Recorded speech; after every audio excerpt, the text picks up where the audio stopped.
ஆலிம்களுடைய status. குர்ஆனை ஓதுறதுல தான் நம்ம கவனம் செலுத்துறோமே தவிர அதோடைய மீனிங்ல நாம அவ்வளோ ஆழமா போறதில்லைங்கிறது யதார்த்தமான உண்மை. சரி, இப்போ இந்த கிலாஃபத் விழுந்ததுக்கு அப்புறம் முஸ்லிம்கள் மத்தியில மிகப்பெரிய ஒரு சலசலப்பு ஏற்படுது. அப்போ அந்த நேரத்தில் என்ன நடக்குதுன்னு பார்த்தீங்கன்னா, And so Abdul Aziz ibn Saud is now in control of Makkah, eventually Medina. In April of 1924, Al-Azhar University had responded to the Turkish abolition of the Khilafah. What did they do? Al-Azhar University declared that this was bid'ah and haram to abolish the Khilafah. And therefore we must respond to it. And the response of Al-Azhar is that we must have a mu'tamar, a conference, which would meet and which would appoint a new Khalifa. As soon as Al-Azhar issued this proclamation, you could see how Britain was trembling. They got to plan some counter strategy to the initiative of Al-Azhar University. The counter strategy is that Egypt is itself not a free country. It may appear free, but Britain really has control over Egypt. So for 2 years the conference can't take place. 2 years because of British pressure. The conference finally takes place in June, July of 1926. Al hazard அப்படிங்கிற ஒரு university இருக்கு இல்லையா எகிப்துல, அந்த university என்ன சொல்றாங்க அப்படின்னா, இது மிகப்பெரிய ஒரு பிரச்சனை இந்த முஸ்லீம் உலகம் சந்திச்சிருக்கு. ஏன்னா கிலாஃபத் இல்லாம இஸ்லாம் கிடையாது. அவங்க சொல்றாங்க ஜமாத் இல்லாமல் இஸ்லாம் கிடையாதுன்னு சொல்லி உமர்லியானோ அறிவிக்கிற ஹதீஸ் இருக்குல்ல, ஜமாத்துனா எது, குட்டி குட்டி ஜமாத் இருக்குல்ல, இது இல்ல, ஜமாத்துனா இதுதான், கிலாஃபத்து தான் ஜமாத்து, அதோடைய அமீர் தான் இமாம். சோ ஜமாத் இல்லாம கிலாஃபத் கிடையாது, அதாவது ஜமாத் இல்லாம இஸ்லாம் கிடையாது அப்படின்னு சொல்றதுனால, அதே மாதிரி பையத்து இல்லாமல் செத்தா ஒரு முஸ்லீம் மரணிச்சான் அப்படின்னா அது ஜாஹிலியாவுடைய மரணம் அப்படின்னு சொல்லி முஸ்லீம்ல ஹதீஸ் இருக்கும். அப்போ இந்த ஹதீஸ் எல்லாம் மையமா வச்சு என்ன பண்றாங்க அப்படின்னா, அல் ஹசர் யூனிவர்சிட்டி ஒரு மிகப்பெரிய ஒரு மாநாடு வந்து கூட்டுறாங்க. இதுல வந்து முஸ்லிம்கள் அனைவரும் வந்து தங்களுடைய பிரதிநிதிகளை தலைவர்கள் அனுப்புங்க, பெரிய பெரிய சிந்தனையாளர்கள் இருப்பாங்களா அவங்க எல்லாம் அனுப்புங்க. இப்படி ஒரு சூழ்நிலை ஏற்பட்டிருக்கு. இப்போ வந்து இந்த நவீன உலகம் வந்து மாறி போச்சு. ஏன்னா அந்த போர், வாள், குதிரை இதெல்லாம் போய் இன்னைக்கு வந்து ஏரோப்ளைனு, துப்பாக்கி, பீரங்கி இப்படி ஆகி போச்சு. பிரிட்டிஷ் வந்து உலகத்தை இப்போ ரூல் பண்ணுது. கரன்சி சிஸ்டம் வேற புதுசா லான்ச் ஆயிருக்கு. என்ன பண்றதுன்னு தெரியல. இப்ப இந்த மாதிரியான சூழ்நிலையில கிலாஃபத்தை எப்படி இது நடைமுறைப்படுத்துறது? ஆனா கிலாஃபத்து ரொம்ப முக்கியங்கிறது அவங்க அன்னைக்கு சொல்றோம் பாருங்க. இன்னைக்கு வந்து டிபேட் பண்றோம், என்ன சொல்றோம், கிலாஃபத் எல்லாம் ஒரு மேட்டரா, அது வந்து அல்லாஹ் நமக்கு மறுமையில கேட்பானான்ட்டு. அப்போ பையத் இல்லாமல் மரணிச்சா ஜாஹிலியாவுடைய மரணம் அப்படின்னு சொல்லி சொல்றாங்க. இப்போ வந்து இந்த உலகம் எப்படி ஆயிருச்சு, மறுபடியும் அந்த ஜாஹிலியா காலகட்டத்திற்கு உண்டான ஒரு நிலைக்கு நம்ம திரும்பிட்டோம். அதற்காக இன்னைக்கு இருக்கிற எல்லாரும் முஸ்லீம்களும் நரகத்தில் போவோம் அப்படின்னு சொல்லி வாதம் எல்லாம் பண்றது வேஸ்ட். ஆனா சூழ்நிலை அப்படின்னு பாத்தீங்கன்னா ஒட்டு மொத்தமா இதுதான். இது நான் சொல்லல, அல் ஹசர் யூனிவர்சிட்டியில இருக்கக்கூடிய அவங்களுடைய அந்த ஸ்டேட்மெண்ட். அப்ப இந்த ஹதீஸ் நீங்க இதுக்கு என்ன பொருள்னு சொல்லணும். இப்ப இன்னைக்கு ஒட்டுமொத்த முஸ்லிம்கள் மீது பையத்துடைய அந்த பொறுப்பு இருக்குதா? இல்ல. அப்ப யாருமே பையத்து செய்யாம தான் இருக்கும். அப்ப அமீர்னு இருந்து கிலாஃபத்தும் இல்ல, அமீரும் இல்ல, அப்ப எங்க போய் பையத் செய்யறது? ஆளாளுக்கு ஏதோ ஒரு என்ன சொல்றது, ஒரு சின்ன சின்ன போராட்ட குழு கிட்ட பையத் செய்யறது எல்லாம் குறிக்கும், அதெல்லாம் கிடையாது. ஒரு அமீர் இருந்தா அந்த அமீர் கீழே பையத் செய்யணும். ஸோ இன்னைக்கு மொத்த வரைக்கும் பார்த்தீங்கன்னா முஸ்லீம்கள் எல்லாருமே ஜாஹிலியா மாதிரியான ஒரு சூழ்நிலையில நாம வந்துட்டோம். அப்போ எவ்வளவு முக்கியமான வேலைன்னு பாருங்க. ஏன்னா இந்த மசாயில் பிரச்சனைகளை நம்ம சைட்ல வைக்கணும். முதல்ல ஒற்றுமை இருக்கக்கூடிய விஷயங்களை நம்ம முதல்ல ஒன்றுபடணும். முஸ்லிம் உம்மத் அப்படிங்கிற அந்த சிந்தனை நம்ம ஒவ்வொருத்தருக்கும் இருக்கணும்னு நம்ம சொல்லும் போது இதெல்லாம் விட்டு கொடுத்து நீங்க என்ன பண்ண போறீங்கிறாங்க. இப்போ இந்த சொல்யூஷனுக்கு வந்து நீங்க எப்படி வருவீங்க? ஒவ்வொருத்தரும் தன்னுடைய மசாயில் தான் பெருசு, அதுதான் முதல்ல நிறைவேற்றணும்னு பிடிவாதம் பிடிச்சிட்டு இருக்கிற வரைக்கும் முஸ்லிம்கள் ஒன்றுபடுவது சாத்தியமே கிடையாது. ஒரு பேட்டர்ன்ல முஸ்லிம்களை தொழு வைக்கவே முடியும். ஏன்னா சஹாபாக்களுடைய ஜமாத்தை ஒரு பேட்டர்ன்ல தொழுந்ததில்லை. ஏன்னா நம்மளால நிறைய ஹதீஸ்கள் காட்ட முடியும். சஹாபாக்களுடைய தொழுகையில என்ன இருந்திருக்கு, வித்தியாசங்கள் இருந்திருக்கு. நபி ஸல்லல்லாஹு அலைஹி வஸல்லம் நேரடியாக பார்த்தவர்களே வித்தியாசமான முறையில் தொழுதிருக்கும் போது ஒட்டுமொத்த முஸ்லீம்களும் ஒரே மாதிரி தொழுகை வைக்கிறது தான் வந்து முதல் கடமைன்னு சொல்லி நாம சொன்னோம் அப்படின்னா இது எவ்வளவு பெரிய ஒரு ஏமாற்றக்கூடிய ஒரு ஆர்குமெண்டா இது இருக்குங்கிறத நீங்க கொஞ்சம் நினைச்சு பாருங்க. இப்போ இந்த பையத்து இல்லாம முஸ்லீம் சமுதாயம் அநாயதையா இருக்கு, யாருமே பையத்துக்கு கீழே இல்ல அப்படிங்கிற அந்த கவலையில இந்த மாநாடு வந்து கூட்டுறாங்க. இது வந்து 1926 வருஷம் மே மாசம் வந்து கூட்டுறாங்க. மே மாசம் வந்து அழைப்பு விடுக்குது. எது, ஜாமியா அல் ஹசர்ங்கிற அந்த யூனிவர்சிட்டி வந்து கூப்பிடுது. அந்த அல் ஹசர் யூனிவர்சிட்டியில் படிச்சவர் தான் யாரு, இம்ரான் ஹுசைன். இம்ரான் ஹுசைனுக்கு வந்து இவ்வளவு விஷயங்கள் தெரியுதுன்னா அதுவும் ஒரு காரணம். ஏன்னா அந்த அல் ஹசர் யூனிவர்சிட்டி சாதாரண யூனிவர்சிட்டி கிடையாது, மிகப்பெரிய பல்கலைக்கழகங்கள்ல ஒரு பல்கலைக்கழகம். ஸோ அவர் வந்து அதுல வந்து அவங்க கூப்பிடுறாங்க. அதே காலகட்டத்தில் ஒரு மாசம் கழிச்சு மே மாசம் இவங்க ஜூன் மாசம் ஹஜ்ஜுடைய மாசமா இருக்கு. அப்ப அந்த ஹஜ்ஜுடைய காலகட்டத்தில் வந்து இவர் என்ன பண்றாரு அப்படின்னா, இந்த சவுதி மன்னர் இருக்கிறார் இல்லையா, அவர் வந்து போட்டிக்கு ஒரு மாநாடு ஏற்படுத்துறாரு. அந்த மாநாடு வந்து பாத்தீங்கன்னா சில நாட்கள் இடைவெளியிலே நடக்கும் போது என்ன நடக்குதுன்னா, அங்க இருந்து மக்கள் வந்து அந்த இடத்துல போய் சேர முடியாது. இன்னைக்கு மாதிரி எல்லாம் போய் சேர முடியாது. அந்த ஊர்ல இருந்து அந்த இங்க கலந்துக்கிற மெம்பர்கள்லாம் அந்த இடத்துல போய் என்ன பண்ண முடியாது, கலந்துக்க முடியாது. ஸோ அது மாதிரி போட்டி மாநாடு ஒரே நேரத்தில் கிட்டத்தட்ட நடக்கிற மாதிரி இருக்கும். அது இங்க இருந்து அங்க பாதி பேர் தான் போய் ரீச் பண்ண முடியும். ஏன்னா பிரயாணத்துக்கு உண்டான அந்த ஃபெசிலிட்டிஸ் எல்லாம் ஃபிளைட் இதெல்லாம் கிடையாது, ரொம்ப கடினமான பிரயாணம் மேற்கொண்டு தான் போகணும். அப்போ இந்த போட்டி மாநாட்டில் என்ன பண்றாங்க அப்படின்னா, கிலாஃபத்து தேவையில்லைன்னு சொல்லி இவங்க மாநாடு நடத்துறாங்க. அப்போ கிலாஃபத்துடைய முக்கியத்துவத்துக்காக ஒரு மாநாடு நடத்தப்படுது. இந்த சவுதி மன்னரும் இப்போ புதுசா முளைச்சிருக்காங்கல்ல மன்னர்கள், சொந்தமா வந்து உஸ்மானிய கிலாஃபத்துல இருந்து கேக் வெட்டி கூறு போட்ட மாதிரி இந்த புது புது ஆட்சியாளர்கள் முளைச்சிருக்காங்களா, இந்த முஸ்தபா கமாலுங்கிற ஒருத்தன், இந்த ஈரானுடைய மன்னர், இந்த ஈராக்குடைய மன்னர், இங்க எகிப்துடைய மன்னர்னு சொல்லி ஒவ்வொரு புது புது மன்னர்கள் இப்போ அவங்களெல்லாம் கூப்பிட்டு ஒரு மாநாடு நடத்தினா அவங்க கிலாஃபத் வேணும்னு சொல்லுவாங்க. ஏன்னா கிலாஃபத் வந்துச்சுன்னா அவங்களுடைய மன்னராட்சி போயிடாது. ஸோ அவங்களெல்லாம் கூப்பிட்டு ஒரு மாநாடு இவர் நடத்துறாரு. மாநாடு நடத்திட்டு அதுலயும் என்ன பண்றாங்க, அப்பயும் சில பேர் சிரமம் பார்க்காம இந்த மாநாட்டையும் அட்டன் பண்ணி அந்த மாநாட்டுக்கும் போறாங்க. அந்த மாநாட்டுக்கும் போய் சொல்றாங்க இந்த மாதிரி வந்து கிலாஃபத் வந்து கொண்டு வரணும் அப்படின்னா தேவையில்லாத சர்ச்சைகள் கொண்டு வராங்க. கிலாஃபத் இஸ்லாத்துல இருக்குதா, நபி ஸல்லல்லாஹு அலைஹி வஸல்லம் அவர்கள் இது தேவைன்னு சொன்னாங்களா, அல்லாஹ் எங்கேயாவது கிலாஃபத்து கொண்டு வர சொன்னானா, இது மாதிரி. இப்போ இவங்க கிலாஃபத்தை ஒழிச்சு கட்டினவங்க ஆதாரம் கேட்டா எப்படி கேட்போம்? கிலாஃபத்தை முடிச்சு கட்டுறதுல பெரும் பங்கு ஆற்றி போட்டு கிலாஃபத்துக்கு ஆதாரம் இருக்கான்னு குரான்ல தேடினா எப்படி ஆதாரம் கிடைக்கும்? இதுதான் நடந்தது. இது மாதிரி நடந்து அவங்க என்ன பண்றாங்க அப்படின்னு பாத்தீங்கன்னா கடைசியா என்னென்னவோ பண்ணி பார்க்குறாங்க. கிலாஃபத்து மறுபடியும் எஸ்டாப்ளிஷ் பண்ணுறதுக்கு உண்டான ஒரு வலுவான தலைமை இல்லை. இன்னொரு முக்கிய பிரச்சனை என்ன அப்படின்னா, அந்த தலைமை இடத்துல யார் கலீஃபான்னு சொல்லி வந்தாலும் அந்த கலீஃபா ஹஜ்ஜுக்கு வந்து லீட் பண்ணும். ஸோ ஹஜ்ஜுக்கு லீட் பண்ணும் அப்படின்னா ஹரமுடைய நிர்வாகம் இருக்கணும். ஹரமுடைய நிர்வாகம் சவுதி வஹாபி இந்த கூட்டணி விட்டு தர மாதிரி இல்லை. அதே மாதிரி இவங்களும் தலைமை தாங்கி நடத்துற மாதிரி இல்லை. இவங்களும் கலீஃபா அப்படின்னு சொல்லி வாங்க முஸ்லீம்கள் எல்லாத்தையும் நாங்கள் அரவணைக்க போறோம் அப்படிங்கிற இந்த இது கீழே இவங்களும் வரல. இப்போ இந்த சில ஆலிம்கள் வந்து பேசுறாங்க, இந்த மாதிரி கபர் வழிபாடு இருந்தது, அதை ஒழிச்சு கட்டணும், இது எவ்வளோ பெரிய சாதனை, நீங்கள் அதை பார்த்து சந்தோஷப்படாமல் இப்படி இருக்கீங்கிறீங்களே. இப்போ நாம் அப்படியே திருப்பி இன்னொரு கேள்வி கேட்குறோம், என்னென்ன கபர் வழிபாட்டை ஒழிச்சிங்க, இஸ்லாமிய கிலாஃபத்துன்னு ஒரு கான்செப்ட் இஸ்லாத்துக்கு உள்ளது தான் நீங்கள் சொல்கிறீங்க. உமர்லியானு கலிஃபாங்கிறீங்க, ஒன்றுபட்ட ஒரு இஸ்லாமிய பல நாடுகளை ஒரு கொடைக்கு கீழே வச்சிருக்கிறதுக்கு பேர் கிலாஃபத்துன்னு சொல்கிறீங்க. உங்களுடைய நாட்டை கிலாஃபத்துன்னு நீங்கள் டிக்ளேர் பண்ணீங்களேங்க. இப்போ வந்து அது கொண்டு வரலாம்ல, இந்த மாதிரியான என்னாச்சு, அதாவது நாங்கள் வந்து கிலாஃபத்துக்கு லீட் பண்ணுறோம், நாங்கள் வந்து கபர் வழிபாடு இல்லாத, பிதத்துகள் இல்லாத, மௌலூது இல்லாத, அனாச்சாரம் இல்லாத ஒரு தூய்மையான இஸ்லாமிய ஆட்சியை நாங்கள் கொண்டு வரோம், நாங்கள் ஹரம்களை நிர்வாகம் பண்ணி காட்டுறோம், முஸ்லீம்கள்லாம் எங்களை கரங்களை வளப்படுத்துங்கன்னு சொல்லி இப்போ நீங்கள் அறிவிப்பு செஞ்சீங்கன்னா அது ஒரு நியாயமானதாக இருக்கும். நீங்கள் கபர் வழிபாட்டை இடிச்சதும் என்ன, கபர் வழிபாட்டை ஒழிச்சிங்க அப்படிங்கிற அந்த பெருமையும் உங்களை சாரும். முஸ்லிம்களுடைய கிலாஃபத்தை வந்து நீங்க மறுபடியும் கட்டி காப்பாத்தீங்க அப்படிங்கிற அந்த பெருமையும் சாரும். ஆனா கிலாஃபத்தை வந்து அதை பற்றி பேச்சே எடுக்காம அது கடமையா இல்லையாங்கிறது கூட அந்த அளவுக்கு முஸ்லிம்களை வந்து குழப்பத்துல அதை ஆள்றதுங்கிறது வந்து அது எந்த விதத்துல சரியா இருக்குங்கிறத தயவு செஞ்சு உலமாக்கள் வந்து சிந்திச்சு பார்க்கணும். ஏன்னா நம்முடைய மன்னர்களா இருக்கட்டும், ஆட்சியாளர்களா இருக்கட்டும், அவங்களுக்கு வந்து லாப நஷ்டங்கள் கணக்குகள் இருக்கு. ஆனா ஆலிம்கள் அப்படிங்கிற நீங்க வந்து எவ்வளவு ஒரு பொறுப்பான ஒரு கண்ணியமான இடத்துல அல்ல உங்களை வச்சிருக்காங்க. இப்போ மௌலானா மௌதூதி ஒரு சில விஷயங்கள் பேசுறாரு, கலிமாக விளக்கம் இருக்கு இல்ல, அதெல்லாம் தூக்கி போடுங்க சைடில், அப்புறம் பார்த்துக்குவோம். முதல் விஷயம் என்னன்னா, இஸ்லாத்துல கிலாஃபத்துங்கிறது இருக்கா இல்லையா? இருக்கு. தனி நபர் மேல அது கடமை இல்லை, அவங்க வந்து அதுக்காக முயற்சி பண்ண வேண்டியது இல்லைங்கிறாங்க, அதுல மாற்று கருத்து இல்ல. ஆனா அரசாங்கம் வச்சிருக்கிற ஒருத்தர், நிர்வாகம் ஹரத்துடைய நிர்வாகம் பண்ணிட்டு இருக்கிற ஒருத்தர் கிலாஃபத்தை அறிவிக்காம இருப்பதில் ஏதாவது நியாயம் இருக்கா? அப்போ அந்த இடத்துல நீங்க வேலை செய்யறோம் அப்படிங்க, அந்த கிலாஃபத்து கொண்டு வருவதற்காக நீங்க குரல் கொடுத்தீங்கன்னா நம்முடைய பலவீனமான குரல் இருந்து உங்களுடைய குரல் எவ்வளவு வலுவானதா இருக்கும். அப்போ இஸ்லாம் வந்து மறுபடியும் தன்னுடைய அந்த மறுகட்டமைப்பை வந்து நோக்கி போகும்போது அது உங்களை எவ்வளவு நன்மை கிடைக்குங்கிறதும் நீங்க நினைச்சு பாருங்க. அப்போ இதெல்லாம் என்ன ஆகுது, அந்த 2 மாநாட்டிலையும் ஒரு முடிவு எடுக்கப்பட முடியவில்லை. ஏன்னா யாருமே அந்த அளவுக்கு வலுவாக இல்லை, இவர்களை எதிர்த்து சண்டை போடுற அளவுக்கு தெம்பு யார்கிட்டும் இல்லாதனால அந்த 2 மாநாடுகளும் தோல்வியில முடியுது. இனி கிலாஃபத் என்பதே கிடையாது அப்படின்னு சொல்றாங்க. அப்படி என்ன சொல்றாங்க அப்படின்னா, இனி அரசியல்ல மதத்துடைய தலையீடு இருக்கக்கூடாது. இதுதான் தஜ்ஜாலுடைய ஒன் லைன் அஜெண்டா. இன்னைக்கு அந்த தஜ்ஜாலுடைய அந்த ஃபாலோயர்ஸ் பார்த்தீங்கன்னா, அந்த சாட்டனிக் சர்ச் வந்து அமெரிக்காலாம் வச்சிருக்காங்க. அந்த சாட்டனிக் சர்ச்சில் போய் பாருங்க, அவங்க வெளியே போராட்டம் கூட அன்னைக்கு சமீபத்தில் அமெரிக்காவில் வெளியில் தெருக்கெல்லாம் அவங்க போராடினாங்க. அந்த போராட்டத்தில் கூட அவங்க என்ன வச்சிருந்தாங்க, கையில் வந்து பதாகைகளை வச்சிருக்காங்க. அந்த பதாகைகளில் என்ன போட்டிருக்காங்க அப்படின்னு பார்த்தீங்கன்னா, சர்ச்சு தனி ஸ்டேட் தனி, அந்த போர்டு வச்சிருக்காங்க. Church தனியாமா, state தனியாமா. சர்ச்சுனா மத தலைமை, ஸ்டேட் அப்படின்னா ஆட்சி தலைமை, இது ரெண்டுமே தனியா இருக்கணும்னு சொல்லி சாத்தானை வழிபடக்கூடியவர்கள் வச்சிருக்காங்க. அப்ப இதை வந்து யாருடைய அஜெண்டா இது? இது எப்படி நிறைவேறிச்சு? இப்போ இந்த அஜெண்டா தான் வந்து பாத்தீங்கன்னா 1926 இது நடந்தது. அதுக்கப்புறம் வந்து சில மினிமம் அக்ரிமெண்ட்டுக்கு வந்து உடன்படுறாங்க. யாரு? இந்த வஹாபி சவுதி கூட்டணி.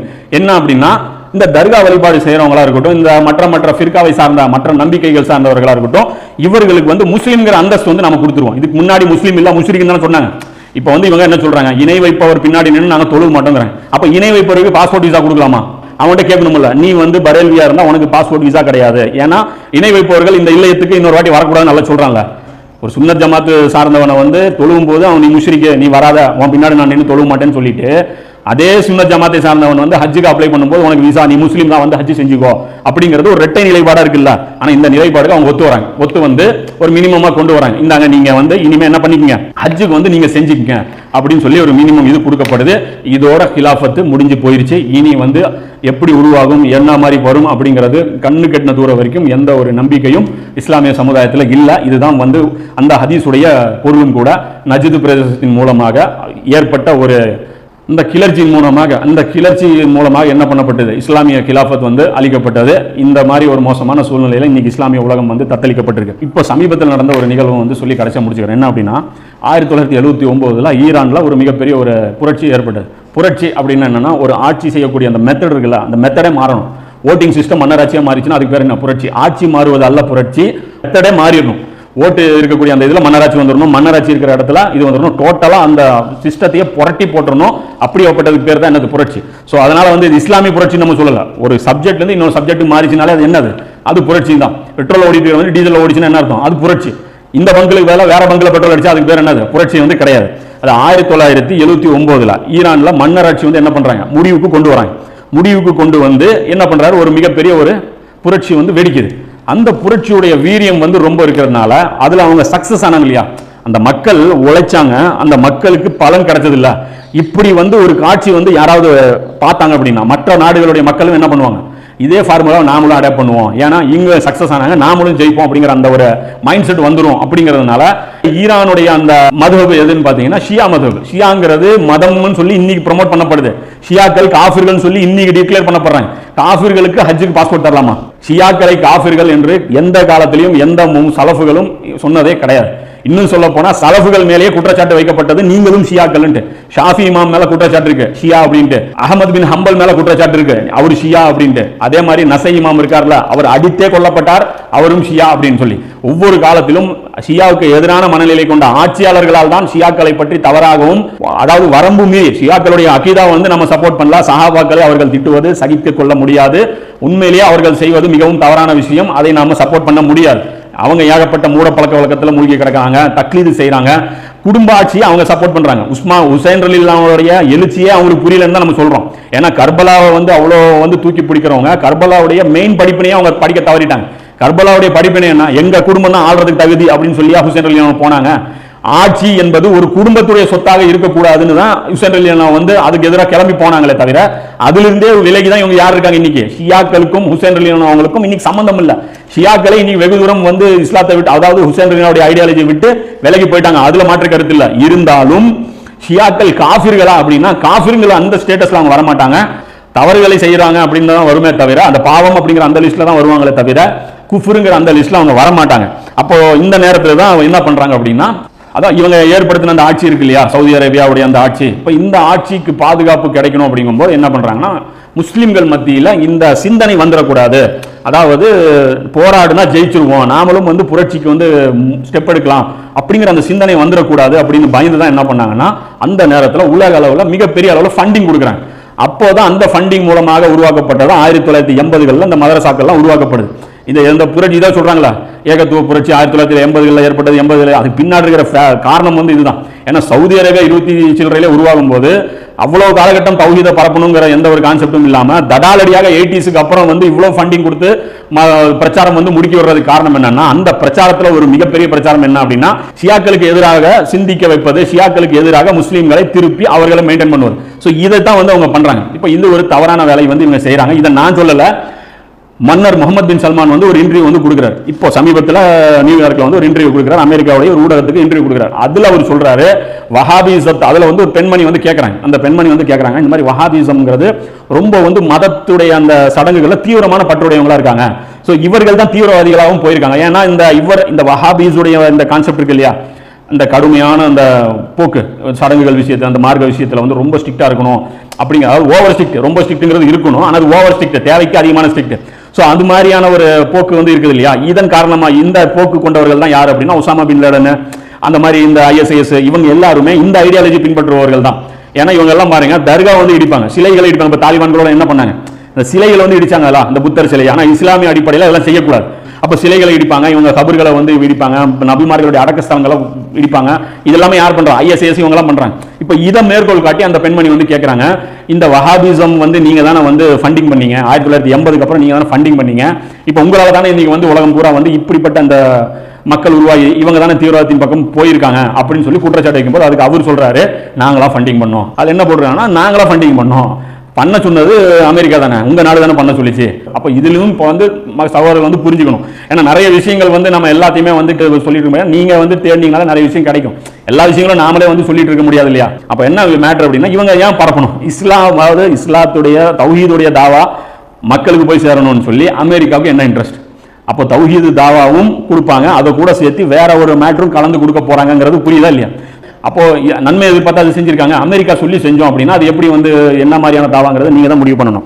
அப்போ இதுல வந்து அல்லாஹ் வந்து பாத்தீங்க அப்படின்னா இந்த அமெரிக்காவுடைய அந்த ஃப்ரெண்ட்ஷிப் இருக்கு இல்லையா, அது வந்து பாத்தீங்கன்னா இது வந்து தவறு அப்படிங்கிறது வந்து அந்த புக்கில் இம்ரான் ஹுசைன் வந்து அது குறிப்பிடுறாங்க. இப்போ நான் சொன்ன விஷயங்கள் எல்லாமே இம்ரான் ஹுசைனுடைய புத்தகத்தில் எழுதப்பட்டிருக்கு. அந்த புத்தகத்தை நீங்க படிச்சு தெரிஞ்சுங்க. அந்த புத்தகத்துடைய இது கூட பிடிஎஃப் வந்து நீங்க imranhussain.org போனீங்கன்னா இங்கிலீஷ்ல அந்த புத்தகம் இருக்கு, தமிழ்ல கூட இன்ஷால்லா அது பிடிஎஃப் வந்து இருக்கு. அந்த பிடிஎஃப் வந்து நம்ம வந்து அது இன்ஷால்லா கூடிய விரைவில் அதை நம்ம டிஸ்கிரிப்ஷன்ல கொண்டு வருவோம்.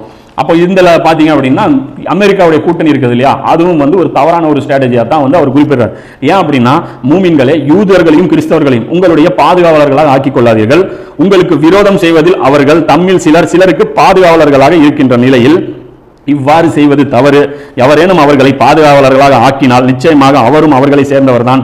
நிச்சயமாக அல்லாஹ் அநியாயக்கார மக்களுக்கு நேர்வழி காட்ட மாட்டான் அப்படின்னு சொல்லி 5வது அத்தியாயத்தில் 51ஆம் வசனத்தில் அல்லாஹ் சொல்றான். இதை குறிப்பிட்டு அவர் என்ன சொல்றார் அப்படின்னா, இவர்களோட கூட்டு வைக்க கூடாது. ஏன், அதாவது யூதர்களையும் கிறிஸ்தவர்களையும் உங்களுடைய பாதுகாவலர்களாக ஆக்கிக் கொள்ளாதீங்கன்னு அல்லாஹ் சொல்றானா? எந்த யூதர் எந்த கிறிஸ்தவர்கள், எல்லா யூதர்களையும் எல்லா கிறிஸ்தவர்களையுமான்னு கேட்டா அப்படி கிடையாது.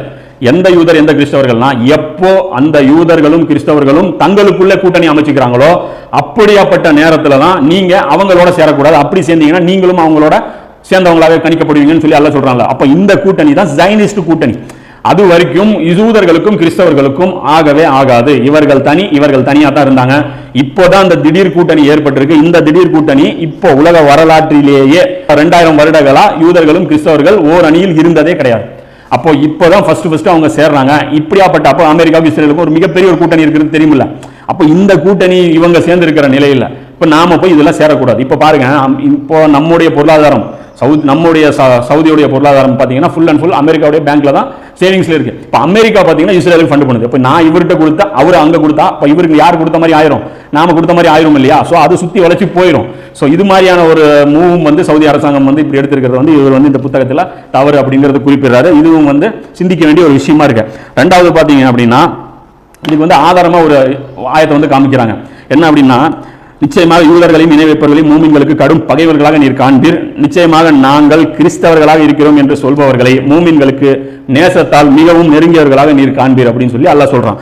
அவர்களில் கற்றறிந்த குருமார்களும் துறவிகளும் இருக்கின்றனர், மேலும் அவர்கள் இருமாப்பு கொள்வதும் இல்லை அப்படின்னு சொல்லி 5வது அத்தியாயத்தில் 82ஆம் வசனத்தில் அல்லாஹ் சொல்றான்.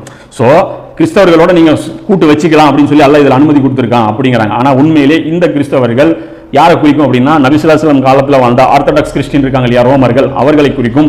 அவர்கள் யாருன்னா இன்னைக்கு ரஷ்யாவில் தான் அவங்க இருக்காங்க. ஸோ ரஷ்யாவோட தான் கூட்டணி அமைக்கணும் அப்படிங்கிறதையும் அந்த இடத்துல வந்து அவர் கொண்டு வர.